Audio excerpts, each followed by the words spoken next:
Hari ini kita akan belajar kembali. Bapak Ibu, saya berdoa setiap Bapak Ibu yang rajin dengerin apa yang saya sampaikan ini, hidupmu semakin hari semakin diubahkan. Tujuan dari khotbah yang saya sampaikan, pengajaran yang saya sampaikan, Bapak Ibu, ujungnya didapatin hidup berkenan di hadapan Tuhan.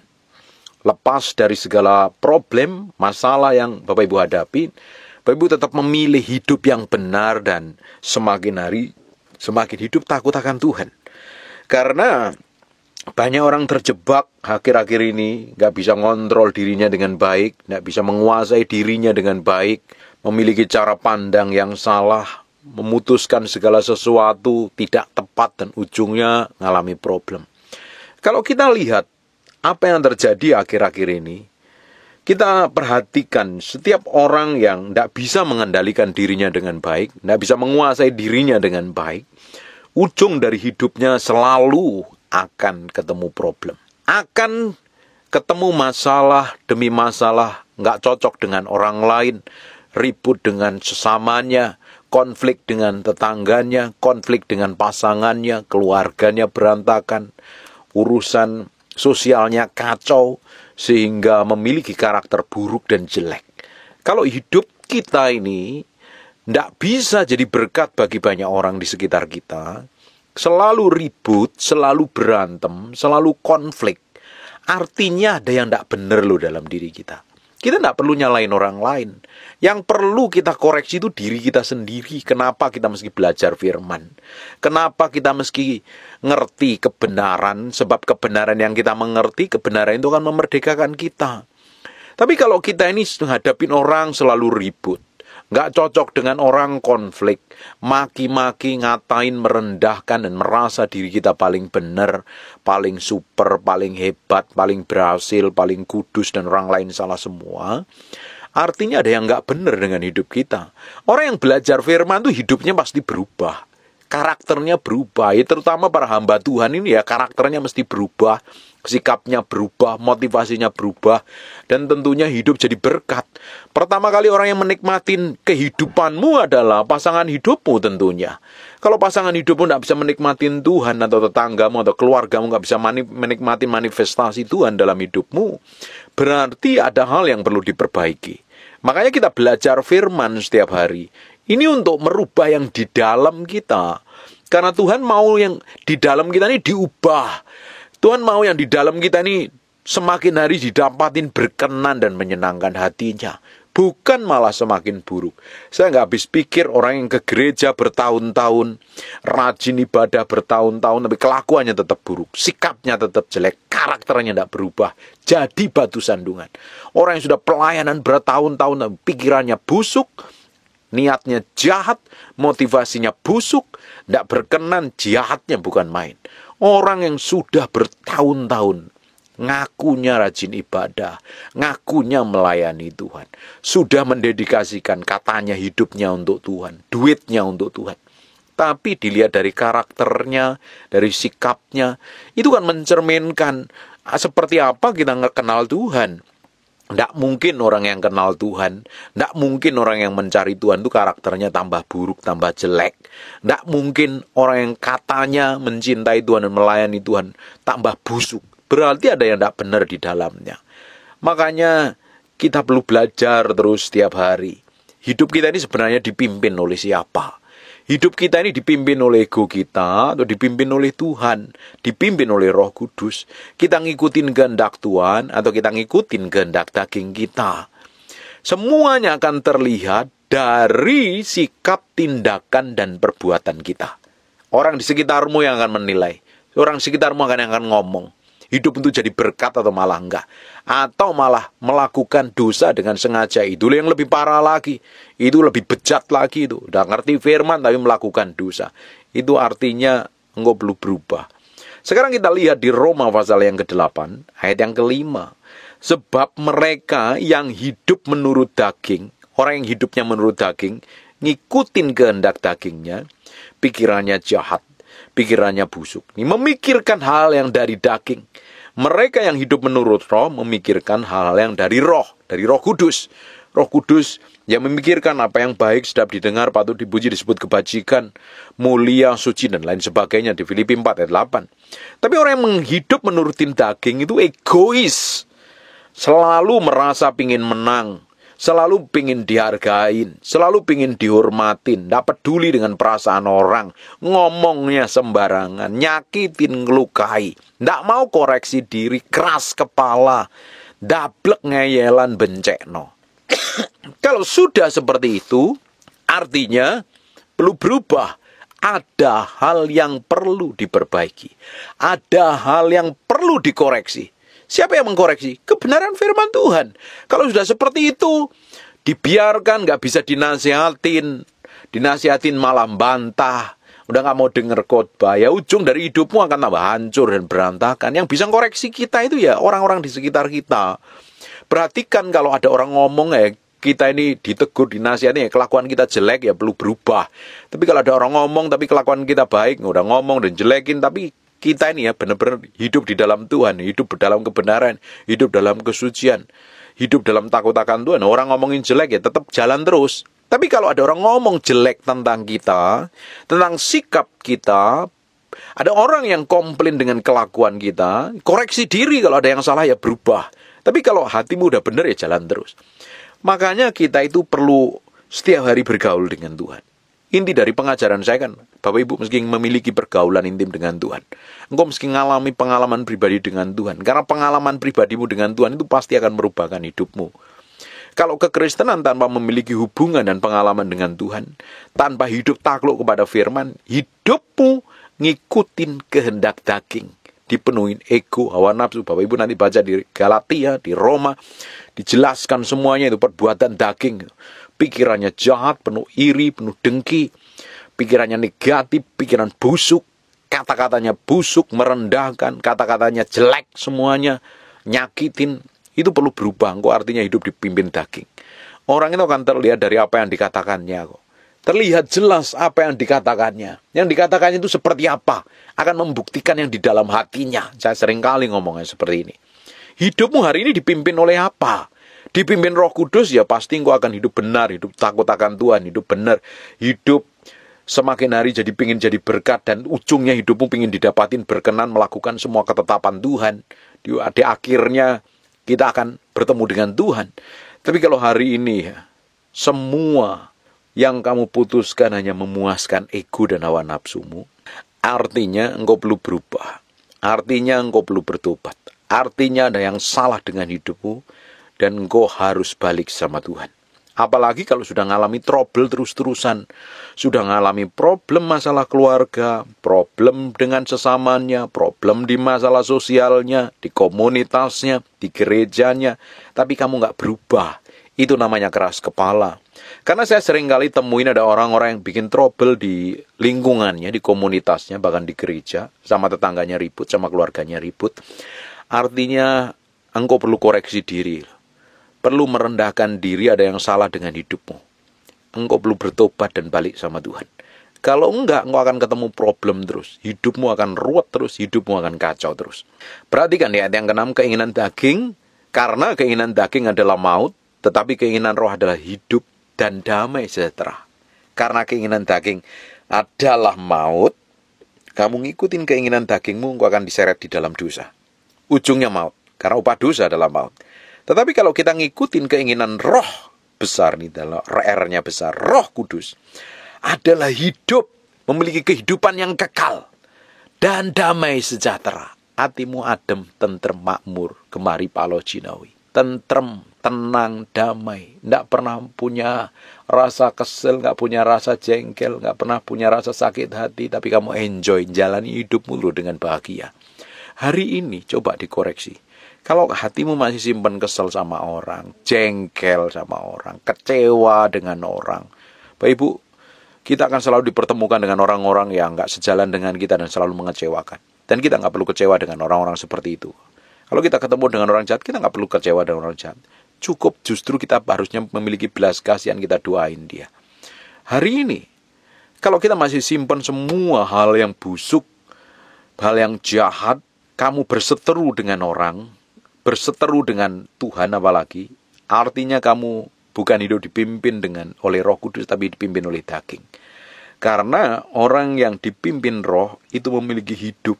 Karena Yesus sendiri datang, aku datang untuk memberi kamu hidup dan kelimpahan. Supaya kamu menjadi berkat bagi banyak orang dan kamu bisa menikmatin berkat itu loh. Sekarang yang jadi masalahnya, kalau kamu ribut dengan orang, mana ada damai sejahtera. Hatimu gak tenang, hatimu kesel. Hatimu jengkel, kamu juga gak bisa berdoa kok. Alkitab katakan, jadilah tenang maka kamu dapat berdoa. Coba perhatikan di ayat yang ke-7. Sebab keinginan daging adalah perseteruan terhadap Allah. Kalau kita ini di sisi lain pengen beribadah, tapi di sisi lain kamu melakukan dosa, ngikutin keinginan dagingmu, berzina, selingkuh, maki-maki orang, ribut, kepahitan, sakit hati, dendam, nyakitin orang, jadi batu sandungan sama orang, terus kamu beribadah, nyembah Tuhan, berdoa, memang bisa. Wong kamu melakukan perbuatan daging. Sebab keinginan daging adalah perseteruan terhadap Allah. Kamu berseteru dengan Allah kalau kamu melakukan dosa. Mana bisa dosa menyatu dengan Tuhan. Makanya perlu bertobat. Kita itu perlu bertobat setiap hari. Belajar firman setiap hari. Mengkoreksi diri setiap hari. Supaya hidup kita ini didapatin berkenan di hadapan Tuhan. Oleh darahnya kita dikuduskan, disucikan, diampuni.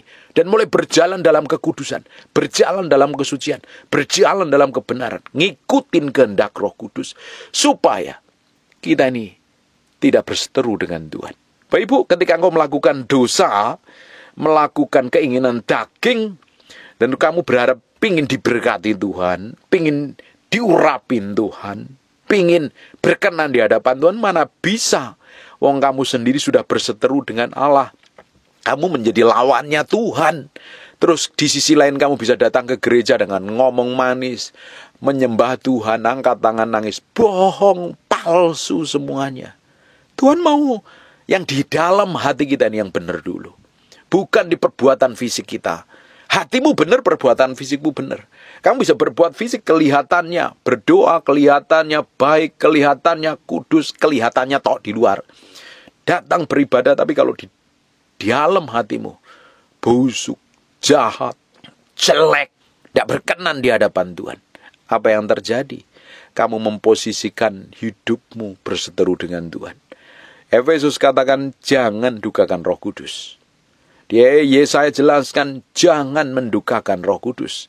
Kalau kamu mendukakan Roh Kudus, kamu memposisikan dirimu menjadi musuhnya Tuhan. Allah yang berperang melawan kamu. Yesaya pasal yang ke-63, yang ke-10. Bapak Ibu bisa bayangkan itu apa yang terjadi dengan hidupmu. Babak belur, jadi bubur, hancur mumur, kacau, rusak dan berantakan. Bertobat, perlu bertobat. Kita ini pingin setiap hari bergaul dengan Tuhan dan didapatin berkenan kok. Dari semua yang kita kerjakan, dari semua yang kita lakukan, kita pingin didapatin berkenan di hadapan Tuhan, menyenangkan hati Tuhan. Hidup kita pingin didapatin menjadi orang kesayangan Tuhan. Orang yang benar-benar jadi berkat bagi banyak orang. Bukan hidup ruwet, hidup kacau malahan. Dan sekarang kita mesti belajar dari semua kejadian yang kita alami. Semua kejadian dan problem yang kita alami itu jadi koreksi dalam diri kita untuk kita ini belajar berubah terus. Belajar disempurnakan, belajar diubahkan, belajar semakin hari semakin didapati menjadi orang yang berkenan di hadapan Tuhan. Sebab keinginan daging adalah perseteruan terhadap Allah karena ia tidak takluk kepada hukum Allah. Hal ini memang tidak mungkin baginya. Tidak mungkin keinginan dagingmu takluk kepada firman. Makanya kamu harus menaklukkan diri terhadap kehendakmu dan kau harus menang terhadap dirimu sendiri. Ujungnya engkau akan didapatin berkenan kepada Allah. Mereka yang hidup dalam daging tidak mungkin berkenan kepada Allah. Orang yang hidup dalam daging tidak mungkin berkenan kepada Allah. Apalagi yang suka berantem itu sama orang. Jelek pikiranmu, busuk hatimu, negatif terus isinya. Perlu bertobat dan berubah. Hanya ngikutin hawa nafsumu toh. Keinginan pribadimu, kepuasan hawa nafsumu yang diikutin. Ujungnya engkau gak akan dapat berkenan di hadapan Tuhan. Ditolak Tuhan. Sekalipun kamu Kristen. Sekalipun kamu rajin ibadah. Dari perbuatanmu, dari kelakuanmu, dari sikapmu, engkau gak akan didapatin berkenan di hadapan Tuhan. Tetapi kamu tidak hidup dalam daging, melainkan dalam roh. Jika memang roh Allah diam di dalam kamu, kita ini akan hidup di dalam roh kalau Roh Kudus tinggal di dalam kita. Makanya kita perlu mengalami kelahiran baru. Tetapi jika orang tidak memiliki Roh Kristus, ia bukan milik Kristus. Makanya setiap orang harus mengalami kelahiran baru. Seperti yang dikatakan Yesus kepada Nikodemus di kitab Yohanes ini. Kalau kita nggak dilahirkan dari Roh Kudus, kita nggak mengalami kelahiran baru, engkau bukan miliknya Kristus. Kita harus mengalami kelahiran baru. Saya ketika mengalami kelahiran baru, hidup saya diubahkan. Sejak itu saya begitu cinta Tuhan sampai hari ini. Saya mengasihi Tuhan. Saya berusaha setiap hari koreksi hati ini. Jangan sampai apa yang kukerjakan, apa yang kulakukan menyakitin hati Tuhan dan didapati tidak berkenan di hadapan Tuhan. Perhatikan baik-baik. Tetapi jika Kristus ada di dalam kamu, maka tubuh memang mati karena dosa, tapi roh adalah kehidupan dan oleh karena kebenaran. Hidup kita akan menjadi berkat bagi banyak orang. Menjadi berkat, memancarkan kehidupan. Jagalah hatimu dengan segala kewaspadaan, sebab dari hatimu akan memancar kehidupan. Yang memancarkan dari kehidupan kita, memancarkan dari hidup kita itu apa? Kehidupan Kristus atau malah hal yang busuk? Karena Roh Kudus yang tinggal di dalam kita akan manifestasi keluar lewat sikap dan tindakan kita. Perhatikan ayat yang ke-11. Dan jika roh Dia yang telah membangkitkan Yesus dari antara orang mati diam di dalam kamu, maka Ia telah membangkitkan Kristus Yesus di antara orang mati, akan menghidupkan tubuhmu yang fana oleh rohnya yang diam di dalam kamu. Jadi saudara-saudara, kita adalah orang yang berhutang, tetapi bukan kepada daging, supaya hidup menurut daging. Sebab jika kamu hidup menurut daging, kamu akan mati. Tetapi jika oleh roh kamu mematikan perbuatan-perbuatan tubuhmu, kamu akan hidup. Karena ada Roh Kudus yang di dalam kita, kita bisa diberikan kemampuan, kekuatan untuk mematikan perbuatan-perbuatan daging. Hidup kita dipimpin oleh Roh Kudus tiap hari. Berjalan dalam kebenaran.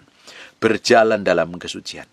Semua orang yang dipimpin Roh Allah adalah anak Allah. Bapak Ibu, perhatikan.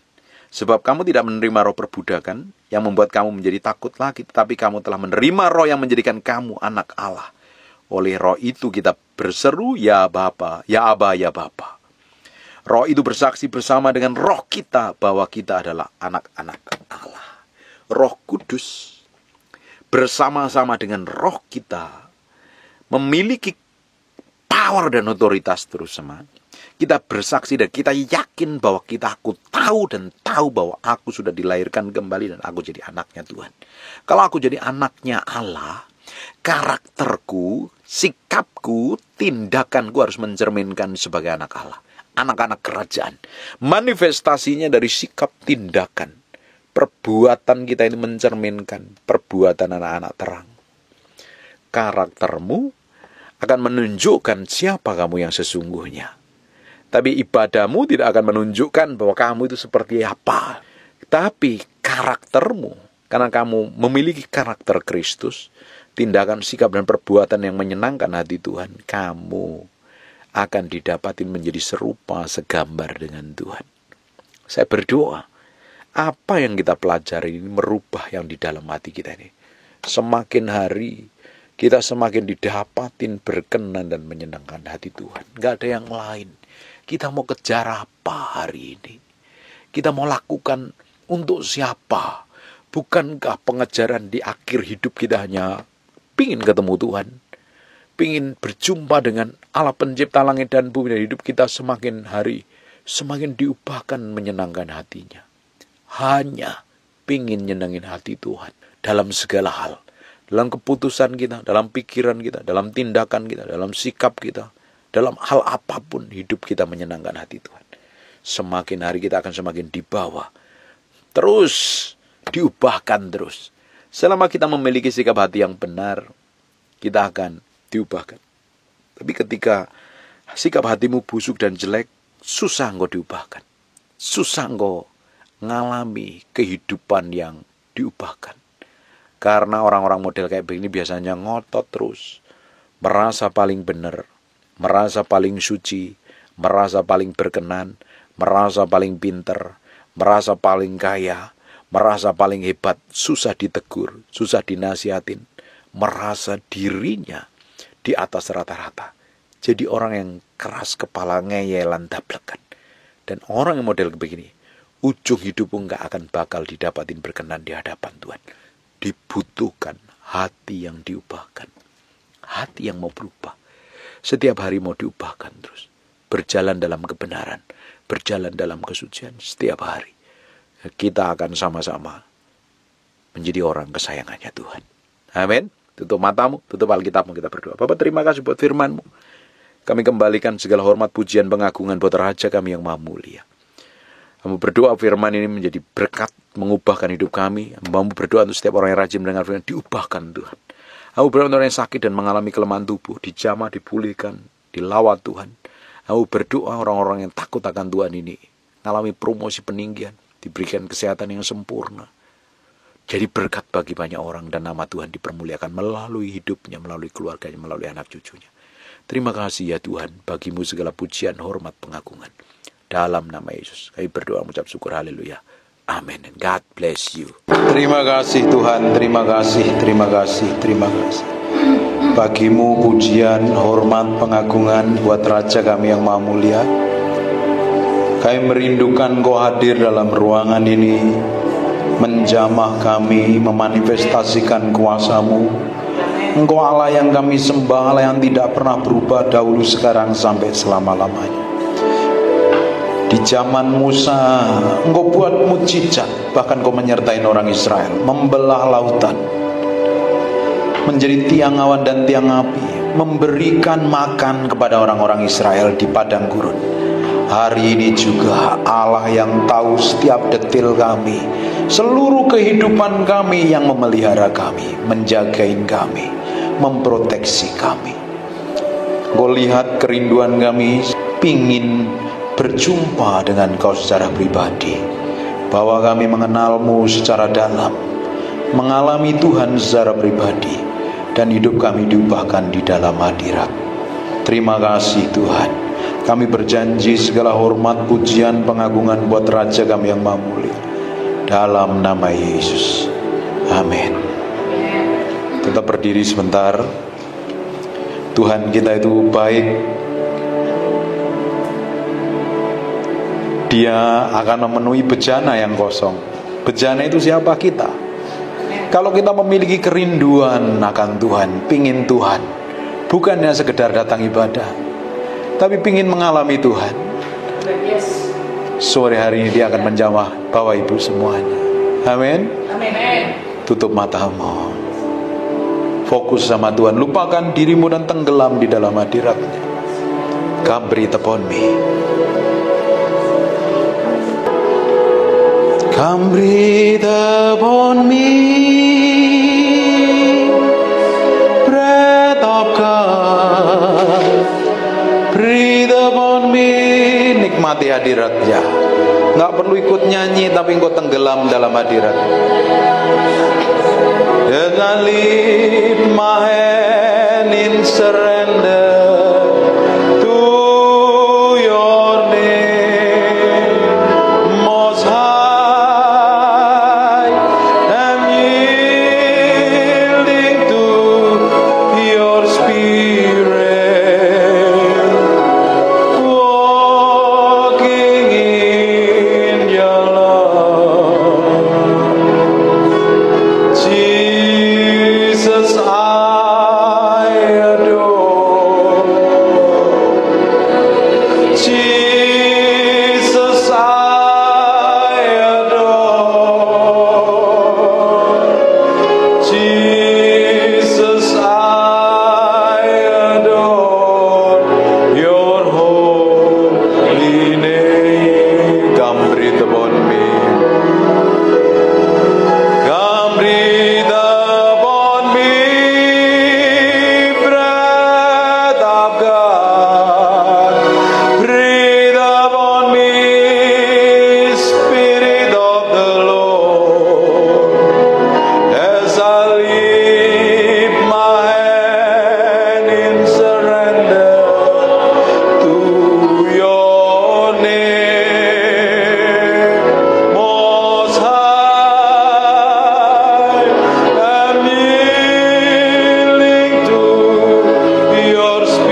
berdoa ada urapan Tuhan turun dalam ruangan ini. Nikmati hadirat Tuhan dalam ruangan ini. Aku berdoa setiap orang dalam ruangan ini ngalami Tuhan secara pribadi, ngalami jamahan Tuhan. Roh Kudus, Engkau dihormati dan dikasihi di tempat ini. Aku minta hadirat-Mu semakin kuat seperti gelombang mengalir memenuhi kami dalam ruangan ini. Ikerobo nomo shande biko nomo papi pepe remente pekiana mata. Ikerebe ko namate ke peshento ko namandere. Inana nama sini miana mo. Ini miana mo se.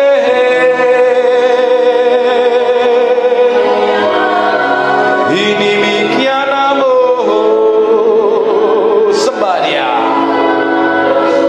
Dinamoso.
dalam nama Yesus.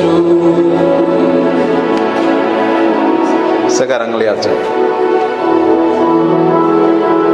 menikmati hadirat Tuhan kan?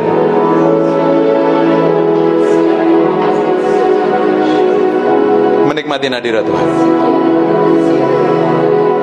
Tutup mata, fokus sama Tuhan. Silakan pindah ke sini ibu-ibu. Ini hadiratnya sedang kenceng dalam ruangan ini loh. I feel the anointing dalam ruangan ini. Saya merasakan urapan Tuhan yang kerja dalam ruangan ini. Nikmati. Nikmati. Nikmati itu. Nikmati Tuhan, nikmati Tuhan. Nikmati Tuhan. Jesus. Terima kasih buat hadirat-Mu. Terima kasih buat hadirat-Mu.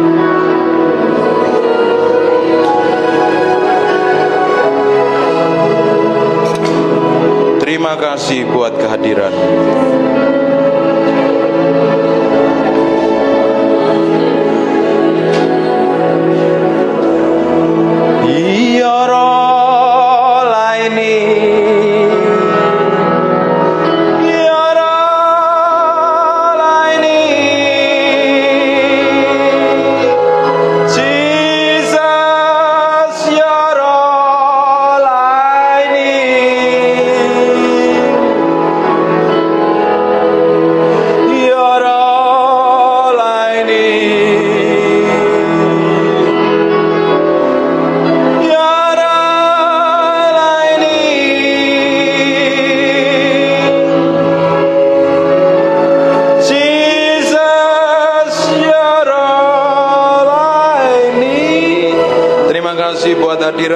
Terima kasih buat kehadiran-Mu.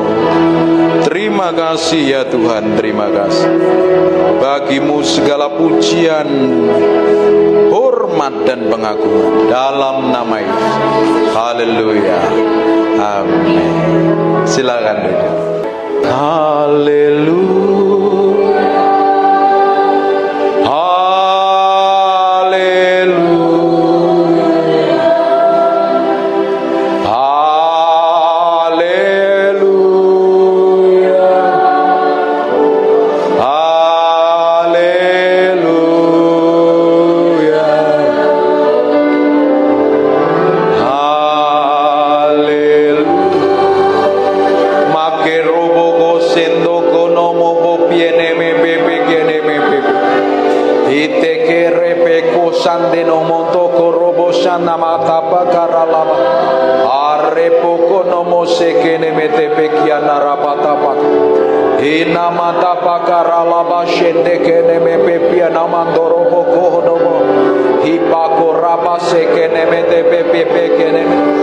Aku berdoa, aku lepaskan urapan kesembuhan. Be healing Jesus name. Aku berkata semua benjolan, tumor, kanker atau apapun, pergi tinggalkan tubuhnya. Oleh darah Yesus, oleh pilur Yesus. Aku berdoa urapan tidak dibatasi ruang, tempat, dan waktu. Aku berdoa dari tempat ini bersatu hati dengan orang-orang ini. Kami berdoa dalam nama Yesus, kami lepaskan urapan itu turun. In Jesus name. In Jesus name. Aku perintahkan semua sakit penyakit tinggalkan tubuhnya dalam nama Yesus. Dalam nama Yesus. Dalam nama Yesus. Setan, dengarkan aku setan. Engkau tidak punya hak apa-apa. Tubuhnya adalah bait Allah. Tubuhnya adalah miliknya Kristus. Semua benjolan atau apapun, daging tubuh atau apapun, aku berdoa urapan itu sedang mengalir dalam tubuhnya. Tuhan, Kau lakukan sesuatu yang ilahi dalam nama Yesus. Urapan itu sedang turun. Aku berdoa ada api Allah yang mengalir dari ujung rambut sampai telapak kaki.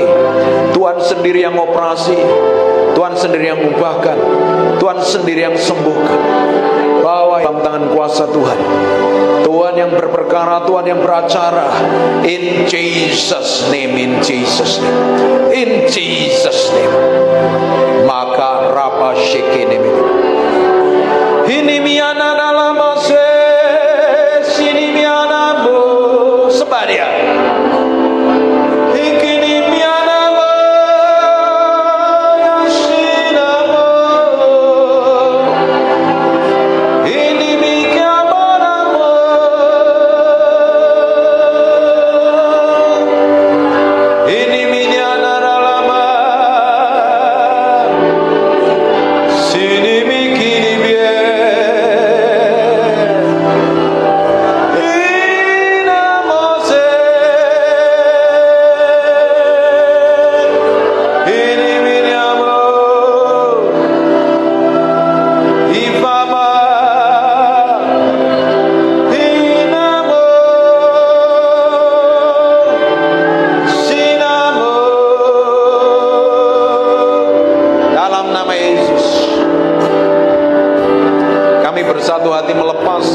Kesembuhan dari tempat ini menjamah dalam nama Yesus.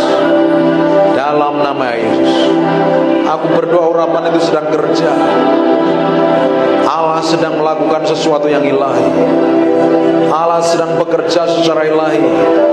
In Jesus name, in Jesus. Dalam nama Yesus. Tuhan, belas kasihan-Mu Kau nyatakan.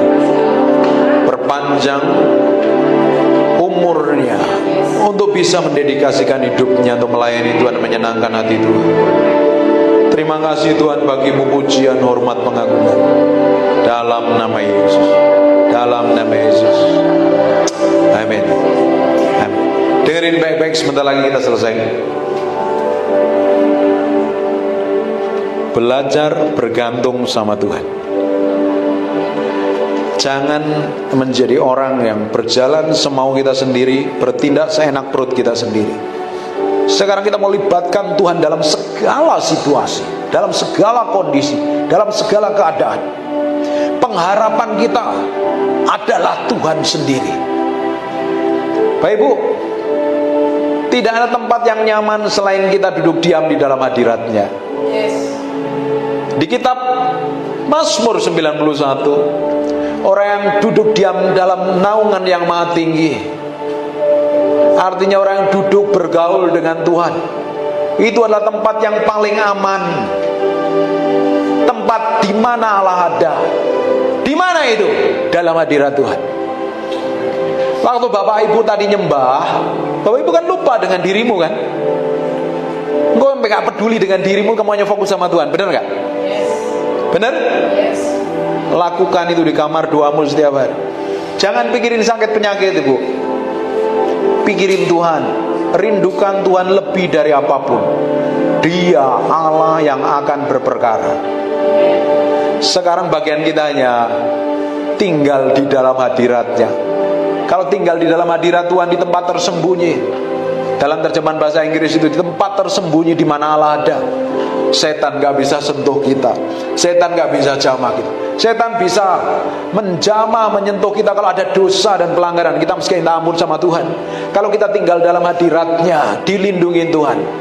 Kutuk mantra, sakit penyakit di kitab Mazmur 91, penyakit sampar pun tidak akan bisa menyentuh kita, karena kita dalam lindungan Tuhan, diproteksi Tuhan, dijagain Tuhan. Tempat tersembunyi letaknya di dalam hadirat Tuhan. Hanya simpel kalau di dalam hadirat Tuhan. Bangkit berdiri sama-sama.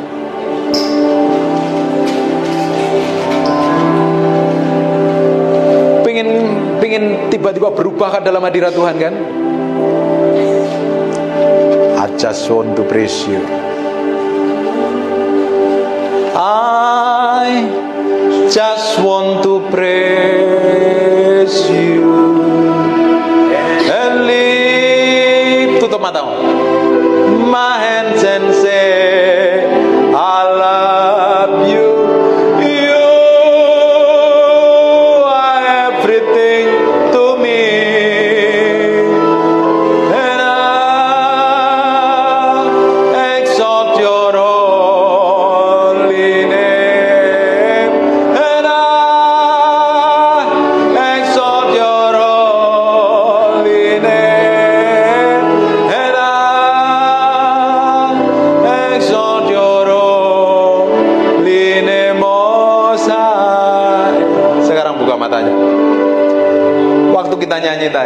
I just want to praise you tadi. Ibu tutup mata, bapak tutup mata. Kamu lupa kan dengan dirimu? Bahkan kamu nggak tahu kalau lagi duduk di sini kan? Bener kan? Lagi berdiri di sini. Kita ulangi lagi. Tak ajarin masuk dalam hadirat. Tutup matanya. I just want to praise you and lift my hands and say I love you. You are everything to me, and I exalt your holy name, and I exalt your holy name, and I exalt your holy name, Most High. Sekarang buka matanya sebentar. Tadi waktu kamu tutup mata, kamu lupa dengan dirimu sendiri. Kamu bahkan lupa kalau ada di tempat ini. Fokusmu sama Tuhan. Dan itu harus dilakukan setiap hari di tempat tidur kita, di kamar kita. Pak, saya nggak bisa nyanyi. Pak, saya nggak bisa nyembah. Cari di YouTube lagunya Terry McAlmont, lagunya penyembahan Benny Hinn. Dengerin sambil nyembah Tuhan. Setiap hari lakukan seperti itu. Nanti tambah hari Bapak Ibu akan dibawa semakin dekat dengan Tuhan. Tiba-tiba bisa nyembah Tuhan, nyembah Tuhan, nyembah Tuhan. Di tempat penyembahan itu, di mana di situ adalah ada hadirat Tuhan, tempat paling aman, tempat di mana Tuhan sanggup buat mujizat. Namanya ruang perubahan nasib. Katakan ruang perubahan nasib. Di dalam doa, dalam hadirat Tuhan. Ketika kita ketemu Tuhan dalam hadiratnya, kita bisa berubah, masa depan kita berubah. Amin. Tuhan kita begitu powerful dan dahsyat. Dia sampai hari ini sanggup buat mujizat. Hanya serahin hatimu sampai hari ini sama Tuhan. Serahkan hatimu sepenuhnya sama Tuhan. Ikutin doa saya. Bapa, dalam nama Yesus, mulai hari ini aku mau berikan hatiku, pikiranku, perasaanku, keputusanku untuk nyenengin Engkau. Hidupku untuk membuat Engkau dimuliakan, ditinggikan. Ajar aku Roh Kudus, pimpin aku Roh Kudus, berikan kemampuan untuk aku kau dapati menyenangkan hatimu. Amin. Sekarang tutup matamu, saya berdoa. Terima kasih Tuhan buat malam hari ini. Terima kasih buat hadirat-Mu. Terima kasih buat kuasa-Mu. Terima kasih ya Tuhan. Beracara terus, Tuhan beracara, Tuhan berbicara. Engkau sendiri yang bawa dia semakin hari semakin mencintai dan mengasihi. Dipenuhi kemuliaan, dipenuhi pujian. Kami padamu Tuhan.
agungan buat Raja kami yang makmur.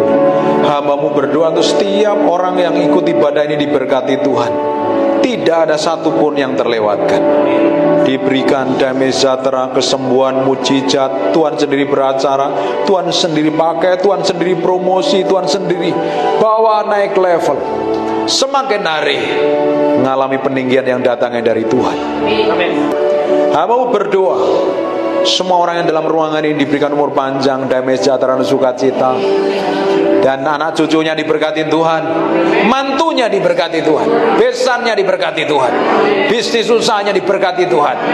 Dan pakai orang-orang ini menjadi berkat bagi banyak orang. Dalam nama Yesus, yang sangat-sangat diberkati Tuhan, katakan amin 2 kali yang kenceng. God bless you.